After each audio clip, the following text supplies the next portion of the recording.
এটা হলো $1,00,000 আর তোমার পিছনে 4 জন লোক আছে। তুমি নিজেই টাকাটা নিয়ে নিতে পারো অথবা তাদের সাথে ভাগ করে নিতে পারো। তোমার ন্যায্য অংশ হবে $20,000। কিন্তু যদি তুমি চাও পুরো 1,00,000 নিতে পারো, তাহলে বাকিরা কিচ্ছু পাবে না। বলো আমাকে তুমি কি চাও। নিশ্চয়ই। তার মানে কি বলতে চাইছো, সবটা চাও? না, আমি কাউকে চিনি না, আমি সবটাই নেব। যদি তুমি সবটা নাও তাহলে ওরা কিচ্ছু পাবে না। হ্যাঁ, আমি জানি। ঠিক আছে,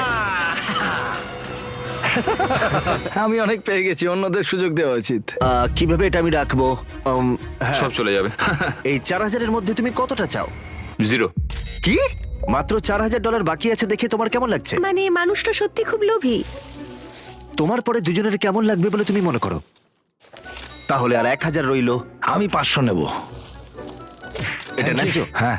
তোমার আগের 4 জন তোমার জন্য $500 রেখে দিয়েছে। ওর জ্যাকেট থেকে সব টাকা পড়ে